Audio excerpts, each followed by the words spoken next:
Malaysia കേന്ദ്രമാക്കി തൊഴിൽ തട്ടിപ്പ് നടത്തുന്ന സംഘം സംസ്ഥാനത്ത് പ്രവർത്തിക്കുന്നതായി ആരോപണം. കൊല്ലം സ്വദേശികൾ ഉൾപ്പെടെ 23 പേരാണ് തട്ടിപ്പിന് ഇരയായത്. ബഹുരാഷ്ട്ര കമ്പനികളിൽ ജോലി നൽകാമെന്ന പേരിൽ കുണ്ടറ സ്വദേശിയുടെ നേതൃത്വത്തിലായിരുന്നു തട്ടിപ്പ്.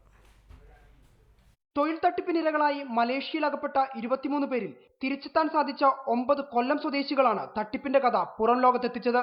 ക്വാലാലംപൂരിലെ ഒരു പവർ പ്ലാന്റിൽ ജോലി നൽകാമെന്ന് വാഗ്ദാനം നൽകിയാണ് 23 യുവാക്കളെ മലേഷ്യയിലേക്ക് കൊണ്ടുപോയത്. കുണ്ടറ സ്വദേശി വിജയൻ പത്രോസിന്റെ നേതൃത്വത്തിലായിരുന്നു റിക്രൂട്ട്മെന്റ്. ഫെബ്രുവരി 23-ന് ട്രിച്ചി വിമാനത്താവളത്തിൽ നിന്നും കൊണ്ടുപോയ ഇവരെ മലേഷ്യയിലെ കൂച്ചിങ് എന്ന സ്ഥലത്തെത്തിച്ചു. എന്നാൽ ഇവിടെ എത്തിയപ്പോഴാണ് തങ്ങൾ ശരിക്കും വഞ്ചിക്കപ്പെട്ടുവെന്ന് ഇവർ മനസ്സിലാക്കുന്നത്. അവിടുന്ന് പുറത്തേക്ക് ഇറങ്ങാൻ പറ്റത്തില്ല. 6 മണിക്കൂറോളം ഞങ്ങൾ അവിടെ ഇരുന്നു. ഞങ്ങൾ ഇവിടെ നാട്ടിലെ ഏജന്റുമായിട്ട് ബന്ധപ്പെട്ടു. അപ്പോൾ നാട്ടിലെ 2 ഏജന്റുമാരുണ്ടായിരുന്നു.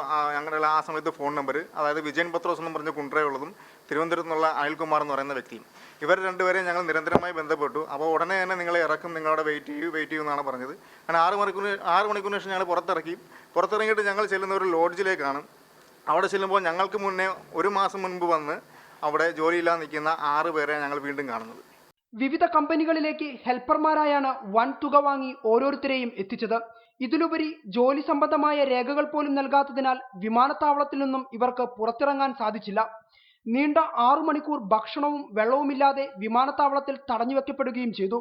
അതേസമയം വിദേശ തൊഴിൽ വാഗ്ദാനം ചെയ്ത് സംസ്ഥാനത്ത് നടക്കുന്ന തട്ടിപ്പുകൾക്കെതിരെ സർക്കാർ കർശന നടപടി സ്വീകരിക്കണമെന്ന് കൊല്ലം MP NK പ്രേമചന്ദ്രൻ ആവശ്യപ്പെട്ടു.